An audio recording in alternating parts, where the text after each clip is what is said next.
we're back for another game here, game 2. And this is one we're keeping for sure. We've got 3 relevant early game plays, a pretty strong late game play.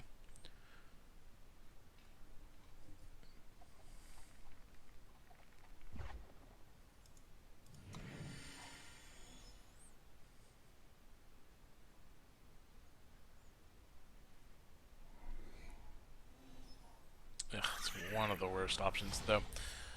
Not so much. Like, it is a free card with our plague, so we'll see what else they do. We might sandbag this a little bit, like just not attack next turn, play a destroyer, plan to plague later. Now, we could. I don't really want to use alchemical blast because plague cleanly kills this, as well as potentially getting more value. So let's just do this and see what next turn brings. Hopefully they play something else so we get a little more value with our plague, but we'll see what they do.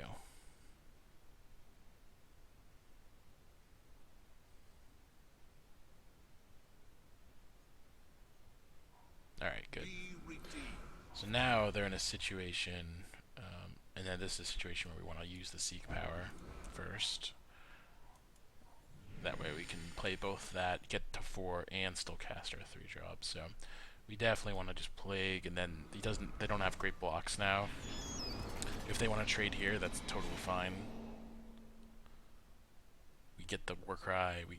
This thing can be pretty threatening if they suit it up, so I'm happy to just get it off the board if they want to do that, especially since we get the Warcry.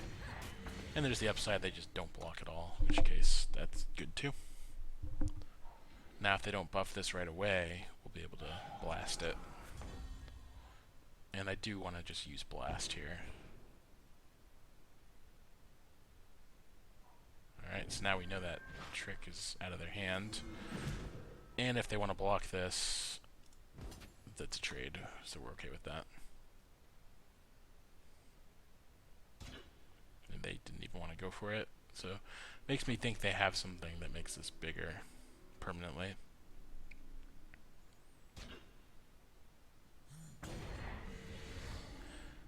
I guess we could have blown them out if we got them to try to play the Finest Hour into our open power, then we could blast it. So maybe we were supposed to just attack with this, let them double block or single block and go for the trick, and then we could blow them out. And that probably would have been better, but who knows, maybe they would have done something different if we had all of our power open. You won't live to regret this. Alright, so this is pretty sweet. Make it unblockable. Get another Warcry trigger. So the next thing I think is +2/+2. Because we haven't drawn a unit since attacking with that before.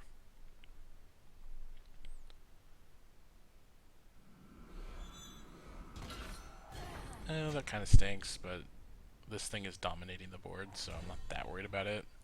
One thing that's kind of stinks too is that we couldn't like play this first into this, but this was such an obvious play at the time, I don't think we can worry about that. So now they're just in chump block mode. I think they have to try to chump and preserve this weapon. You got a problem? And I'm not gonna mess around. I'm just gonna. It's tough. Like, if they do nothing, like we'll be able to attack the weapon down. But if they have like, say their own extract, then they can actually get value with this weapon. It's really tough.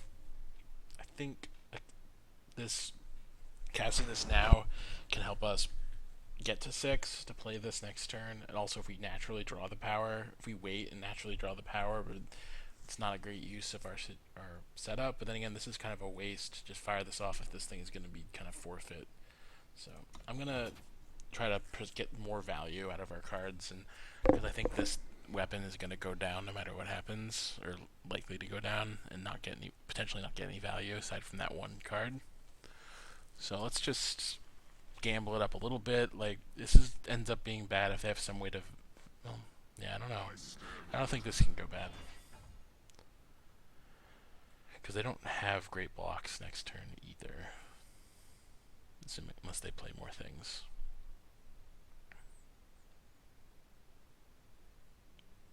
As it stands, they're probably like chumping and blocking there. So let's just send both, force them to chump. We can extract to finish off that thing, which is good.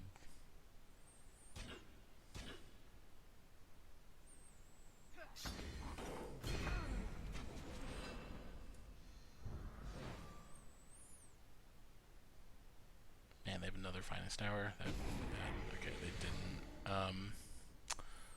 I don't think we want the slasher. We have no life gain, really. My oath is true, if your coin stays good. Yeah, this gives them the option of killing one of these, but it's okay.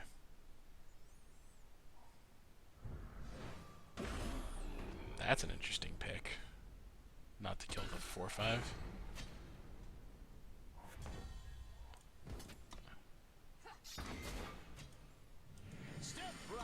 So this is very threatening. If I'm able to connect with that, it's game over. Most likely. Right on. So they're pretty much going to chump this.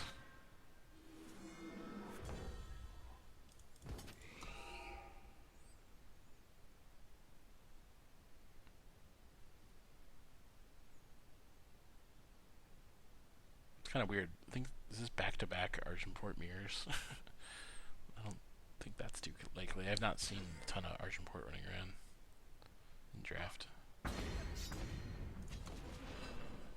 So this guy is in a world of hurt if they don't have a My wrath. oath is true, if your coin stays good.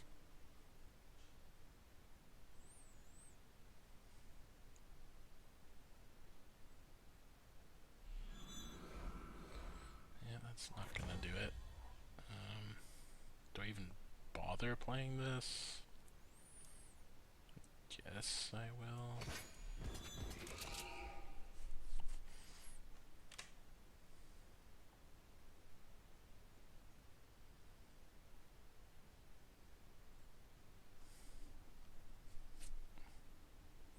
Not sure what their plan is. Playing that weapon on there, like, just doesn't make much sense. If that must mean they're intending on taking it, yeah, it just doesn't make sense. I think they're just dead.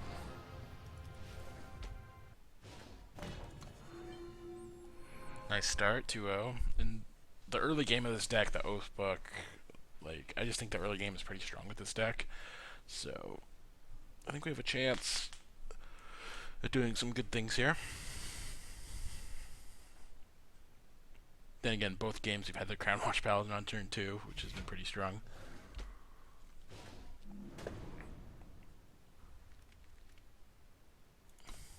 There's a mulligan for sure. Alright, this is not as good as an opener as the other ones, but have some upside. Oh boy, Sleepless Night. So far, the games have not really played out in a way that's great for Sleepless Night. We forge what we need. Okay, 2-drop. It's kind of blanked. Kind of bad against his 2-drop. In fact, we might just sacrifice it. Yeah, now we're definitely sacrificing it to our Thorn Beast to try to make it a relevant threat.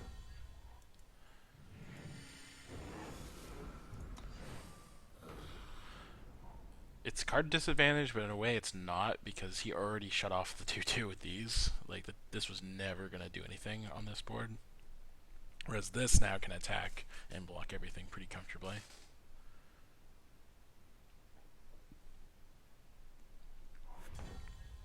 Nice. My oath is true. This works out really well. If they have the Wasp, it's really annoying, but maybe they don't have it. They could just be... I think they're just faction screwed at this point. You're worth more dead than alive. Power, they didn't get the 4, so...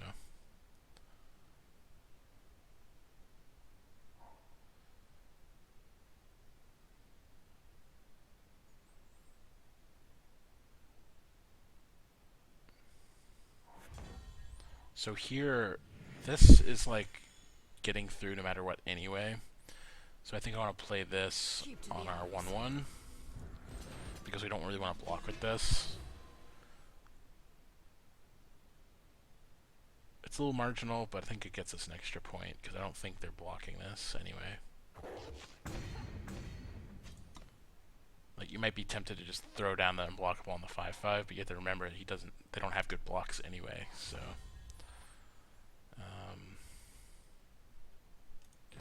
So definitely these are worth attacking with. I think we just send these. We shall find a way. And given that they're stuck on power, I'm not worried about just overextending here. Like next turn we can attack with everything and they're dead. This actually threatens lethal. Whereas without this, we don't quite have lethal because they can chomp and survive. Now they have to like double chomp and still take 4. This is like a situation where this guy is not good, but there's so many other early game situations where it is good that I am pretty excited. Not pretty excited, but I'm okay with playing it. You have to remember that just a 1-1 for 1, if it in most situations, if it's not doing anything else, it's just so bad. And like that was an example where it was pretty bad. It did give us 1 extra damage earlier on, but any other unit probably would have been better.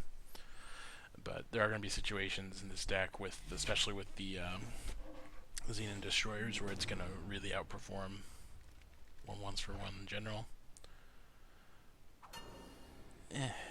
We don't have Justice. We don't have a good 2-drop. Like, I think we can safely send that back. We have no life gain cards that pair with the Slasher. So this is a little better, because at least we have both factions now. Ooh, and we drew the combo. So we're going to go Destroyer into Slasher, so that we hopefully have some life gain. So, not great, but I'm still happy to trade off there. This gets really bad if they have a way to make this bigger. If they can get this to 4 health, then it's really bad for our Destroyer. But either way, we're going to get a big Slasher out of the deal. You're worth more dead than alive. And we could even Finest Hour to make it even bigger, but I think I'd rather save the Finest Hour for making this survive a combat down the road.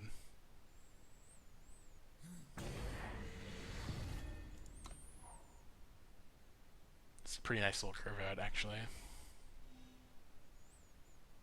This can also save it from Extract and a couple other possibilities. These were our woods once. Alright, so perfect. We're just gonna save it. Obviously this is a really suspicious attack, but they have I think this card's in his deck to do this exact block, so they're gonna make the block. And we got a nice little upside of having another play, like just casting Finest Hour would have been kind of bad, like not getting this Denouncer out there. Alright. So maybe we were supposed to be a little more patient, but whatever, like he's still going to try to block here, I think, over blocking with this, so this was the trade that was going to happen almost no matter what.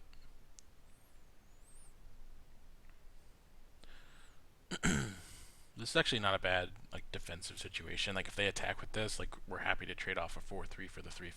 The shadows hide us. This card's pretty strong.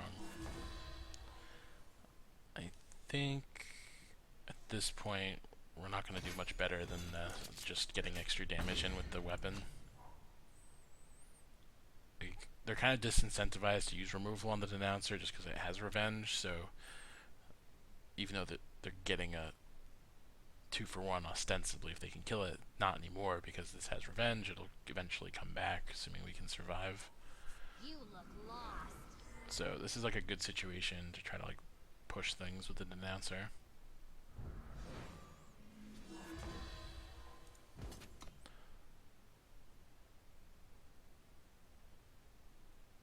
They have a fast spell of some kind, but what?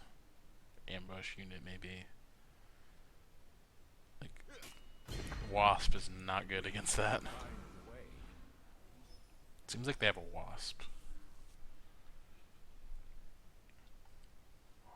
But Maybe not. Maybe something else. That's quite enough. Alright, that's bad. That's really bad. Now we're going to be reliant on our Cabal Rogue to get it done here. Oath. My oath is true. If your coin stays good. So if I attack with this, he'll probably block here.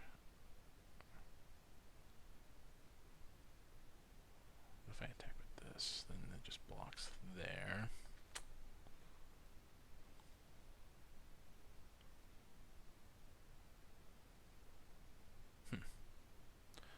Do I want to trade these? This is going to keep getting bigger, but so is this. The other option is this, 5-4.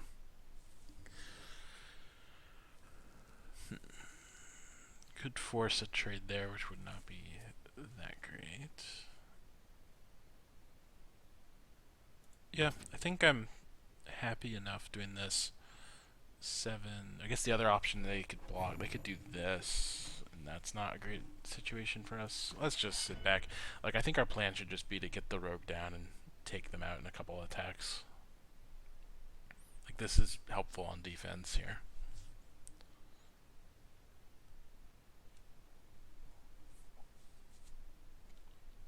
Like, even if they do this block, this thing still holds back everything else, more or less, so...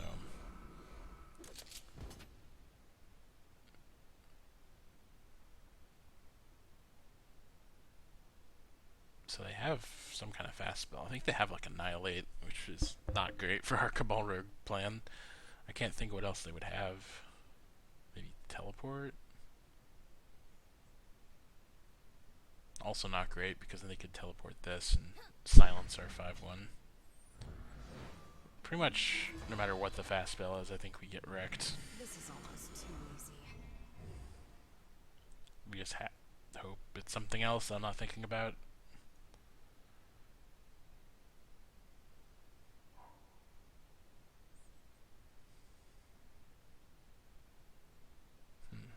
I think if it was Annihilate or Teleport, they would have used it in the turn, so not exactly sure what's going on.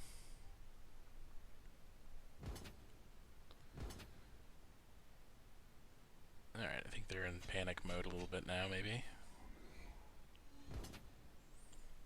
So I think we just want to block there. I think we're winning this race so hard that we don't need to like risk everything on like a huge like, quad block on that thing. Like, how does it even work that we kill it? There's just not a great way to kill that, so let's just take it and try to kill them with this, hopefully. At some point we can just chump it here if we need to, or with the 1-3.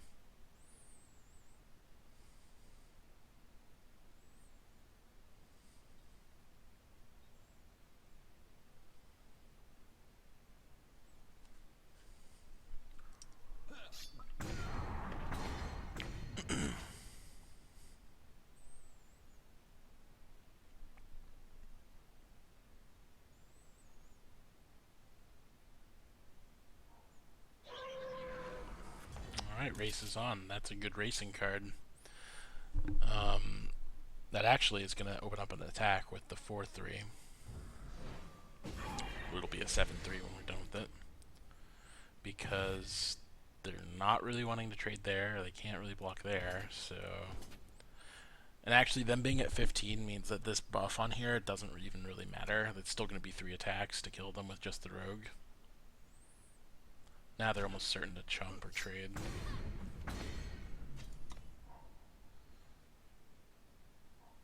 The journey to Almora is long. Right.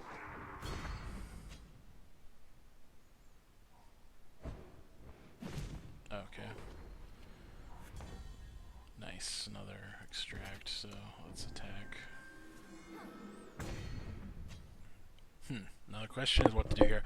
I think we just want to kill this. We don't want them to gain any life. Ooh, Oath Book. We'll keep that. That could enable like this to attack if this were to die somehow. I think we're just going to win here though.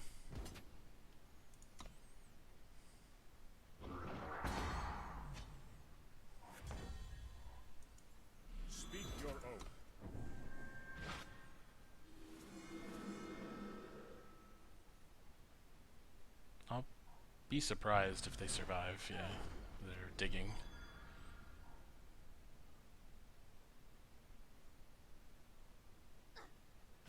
Got there. Nice.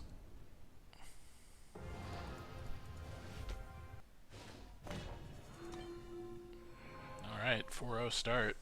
Looking good. So that's a good, very good example of why I was picking that 5-1 pretty confidently in the draft, the 5-1 unblockable. Like, one thing, yes, it dies to like every piece of removal, but as a 7 drop, they're going to have spent most of the removal. If you get to the point where you can cast it, it's probably going to survive unless they top deck on you. So this is interesting, but I think we have some good 3 drops, but without the second faction, I think we can do better.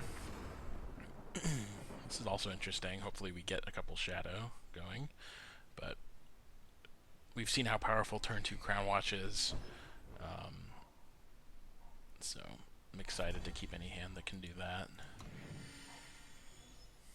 If they somehow stumble, don't have a 2-drop, like this can do some good work, but We take what paths we must. they've got a 2-drop. We got options here, though. Clearly they have something bigger to play, or something else they're happy to block with.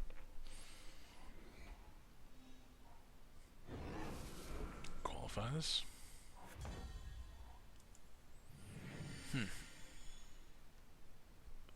Really interesting call here as to what to do.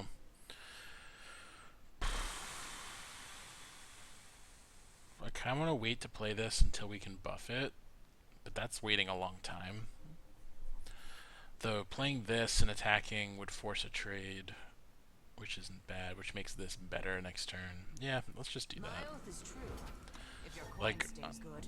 I'm pretty happy trading. This is a temporary buff, and we get the Warcry. Like, we're trading our 2 for his 3, getting a Warcry. It's a pretty good situation. Now next turn we can play this, and then the following turn give it +3/+3 and ride that to victory, hopefully.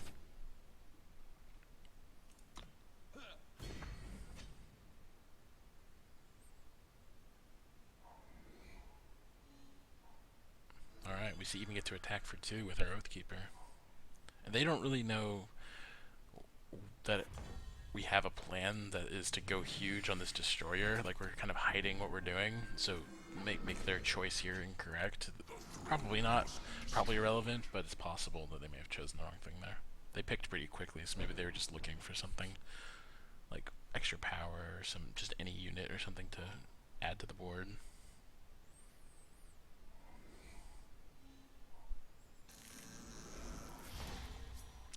So best laid plans. This isn't... Oh, never mind. We can just give them -1. That's really good. For safety, there must first be sacrifice.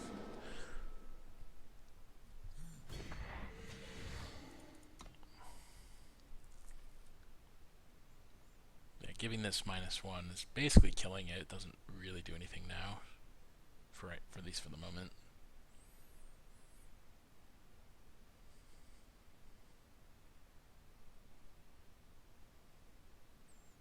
And we got some nice little extra value with the Oathkeeper, gaining an extra life, doing extra damage.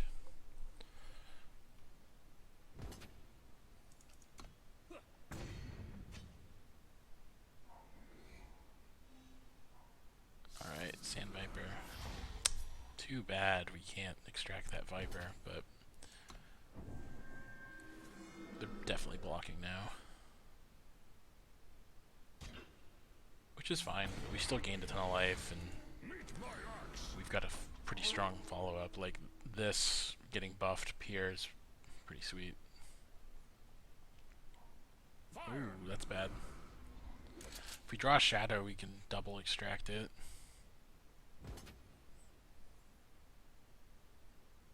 Yeah, given that we can kill this, like... Oh, it didn't get there. You're worth more dead than alive.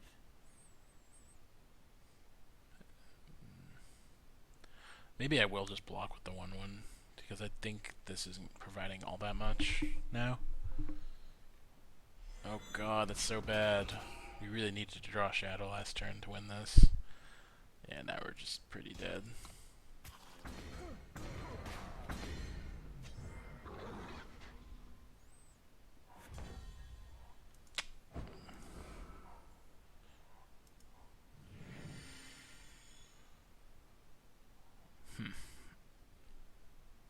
I don't think we can win if we don't kill this thing.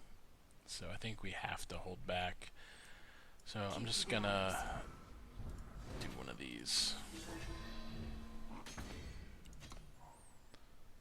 It's really bad we have no good blocks, but we're gonna be able to...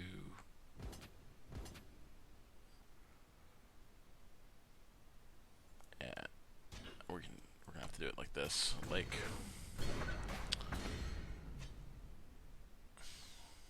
That's quite Ugh, enough. that's so bad. I hope he doesn't silence this one. Of course he does. I was kind of hoping to make this a huge threat, but we don't want that one.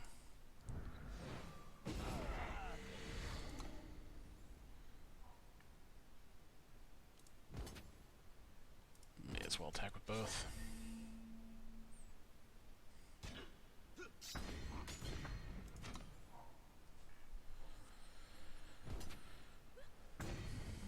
So we're going to be able to like sidearm this to have a consistent Warcry trigger, which is good. And they're not putting a ton of pressure on. Just hope they don't draw anything good. Looks like they didn't.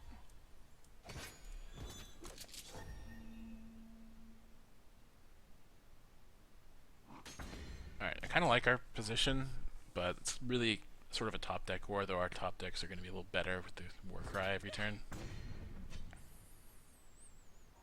Ugh, come on. It's so annoying. This card is very good. Alright, now we'll happily trade off, and then hopefully ringmaster them to death. Step right up. Now this is a must deal with. If they don't deal with it, like, we get just way too much. They're gonna have to like chump that every turn until they find removal. Alright. Jumping with the 1/4, I assume. We've got good blocks on this 4/4 here. So if they don't draw removal, I think we're gonna win. Like, I'm gonna risk this. Like, if they had removal, they'd use it on the 7/7. I think that was a pretty desperate attack. May as well get in the extra point. No need to play because they're just jumping anyway. And if they don't draw removal, they're just gonna keep jumping or lose to this. So this is... yeah, I think we got him. Nice. It's showtime. Shh. I guess we won't silence anything. Yeah, about that. That's a lot of damage coming at the next turn.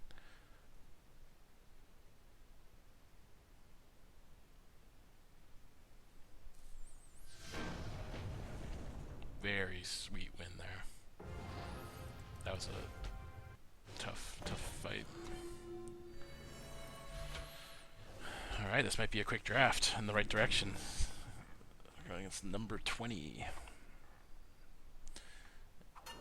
Oh wow, I was so not into it until we got the last two, so I'm in.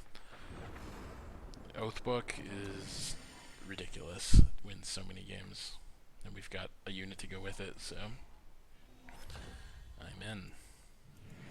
Speak your oath. I think we're just going to lead with the 3/3 unless we draw some sort of life gain synergy. We take what paths we must.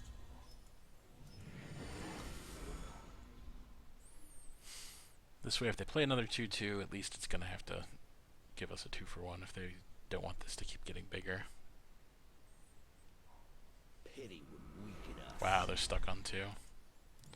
Yeah, I'm happy to get the 2-for-1.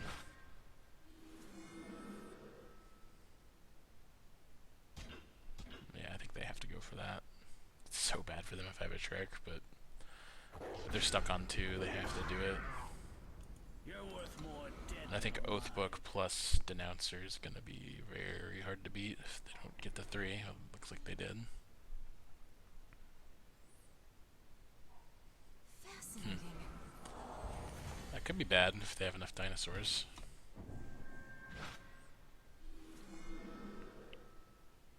You choose this fate. All I want to do is cast Sleepless Night once in this draft. Come on. We have a reasonable chance of doing it, especially now that they probably hands full of gas. But yeah, they're stuck on 4. Wow, even doing that once, if they don't silence that, it's so strong. Like, the fact that if they kill it, it revenges and it's even bigger than it was. It's so good. This is ideal situation for Sleepless Night. We're gonna, like, just draw 4 naturally.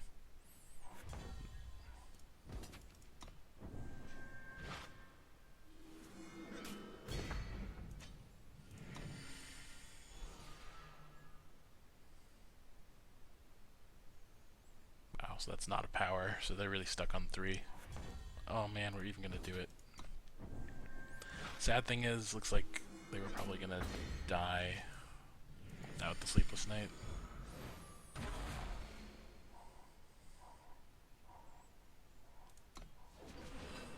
So it's only really bad if this Destiny's before we get to play these cards. So if it's not on top, we'll at least get to play these 2 out. Yeah, they're just like gonna be dead anyway.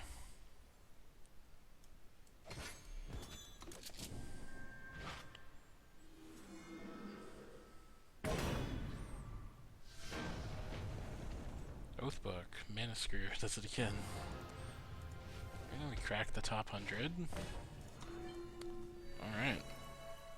Hopefully this is the last game. We'll see.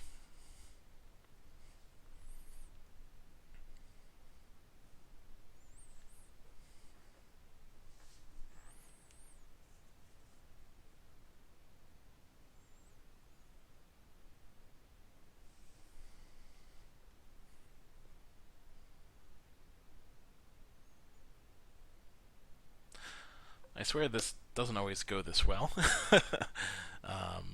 I just got off like 3 or 4 in a row with only getting a handful of wins, so I wasn't recording those. I don't have that kind of time. This is not cherry-picked in any way. This is just what happened this time, so lucky us. It's a really good learning experience for me in that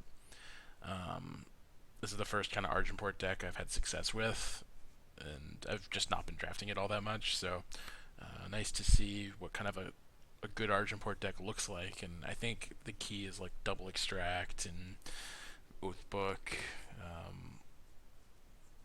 you know, just the solid early game. I think with those Minotaurs, like, I don't know, I just think it's a nice mix of early game pressure and late game power with the Sleepless Night and some of the other expensive cards I have, like the 5/1 unblockable, the Line Breaker hasn't seen play yet, but I think it would be good in these games too. So we'll take another look at the deck at the end of the run here. We'll see if we have any new thoughts on the cards.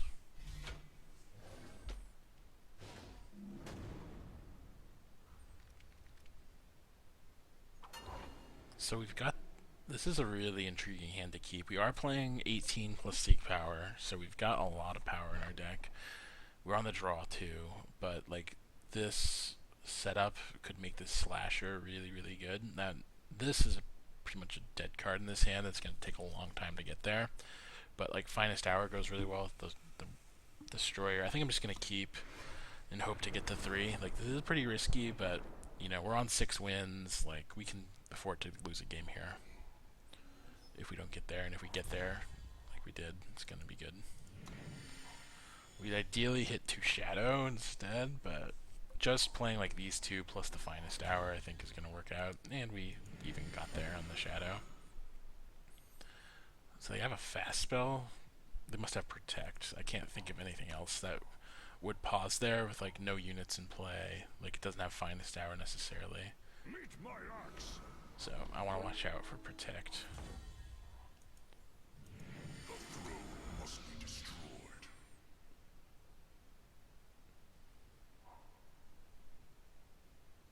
This is gonna be really strong if they go for the double block. You're worth more dead than alive. This like looks like we're just trying to buff this, but we're really gonna 2-for-1 him if they go for the double block. So this is like a well disguised finest hour. And I think they have protect, so I don't. They could have finest hour too, but either way, this gets huge. Oh, safe return. That's fine. Yeah, I don't think that's gonna work out for him now that well. We're gonna find out if he has the protect. We're gonna go for the extract. Oh, interesting. Oh wait, no, this guy's a 2-4. It's weird that they chose to do it like that. Meet my axe. I guess they were afraid of that thing just getting out of control if we had removal for the 2-4. But we hit him for 7. But really an effective 5. We'll see. Again, I think this rogue is gonna come into play. Again, I think they have protect.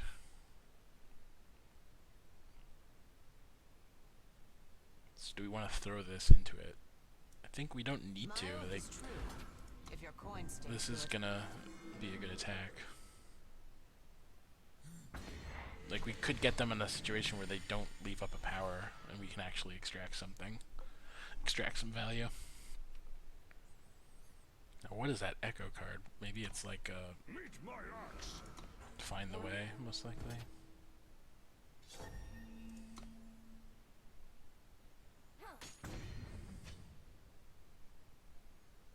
Oh, daggers. Okay, that explains some things. Alright, at least now we could finish this off. And I think we can just do it like this. Maybe we don't want to do that. Maybe we just... Like, this is starting to be like a useless card on this board. Yeah, let's do it like this. I think they're going to block the 3-3. And if they don't, it gives us a nice window to resolve the rogue.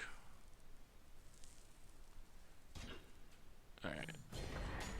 And although we can slam the rogue here, I think we want to just finish this off. Like, them getting 2 Warcry triggers is not really what I want them to do. And that thing was getting quite large. We forge what we need.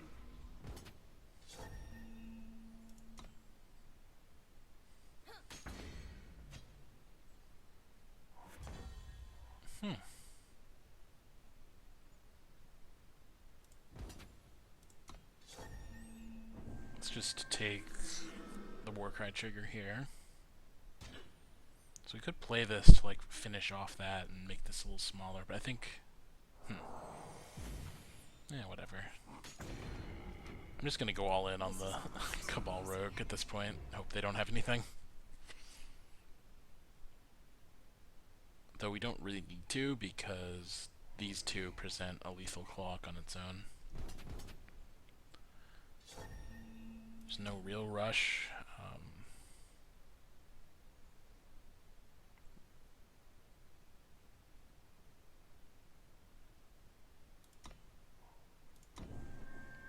Okay, they're going for a race, which they're surely going to lose, because we're at 38.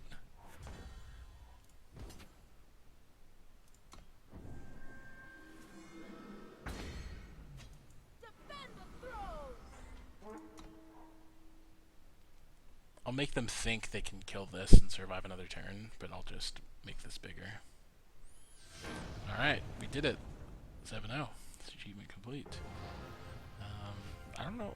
I guess I've never done that before. I thought I had, but I guess not. So, sweet.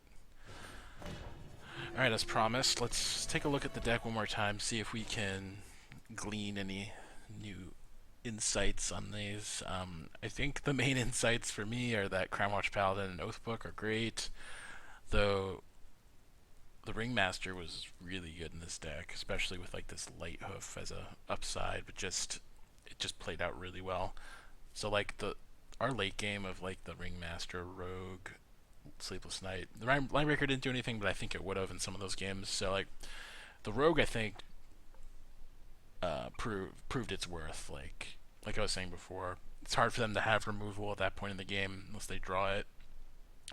And with any sort of buff, it gets even better. But even on its own, it was winning games. Like this won a couple of those games where other cards would have had a harder time doing that.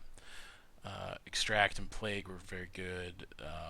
The Slasher, I think, was really well positioned with the 2 Destroyers and the 2 Extracts. And it goes well with the Sidearm. The Sidearm was quite good. I was pretty happy with that, all told. I think we missed out on one play with the Blast. I think there was that one game where if we attacked first and try to get them to Finest Hour, then we could blast in response. I think the Blast would have been a game-winning play in that situation. I think we obviously won that game anyway, but I think it would have made it a lot easier. I did really like this Light Hoof. This card is really strong. And the choice, I think, was good. Denouncer was obviously really good. And I also think these set of games proved the worth of this Oathkeeper. I think, especially when you have some Destroyers, like getting that extra stats on the Destroyer is pretty important. Cool. So, thanks everyone for watching. I guess we can open some chests, open some packs, if you're curious to see what I win.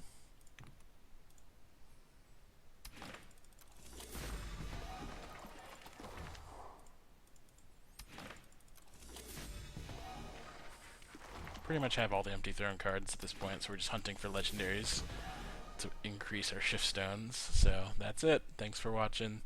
Come back to numotgaming.com for more Eternal content.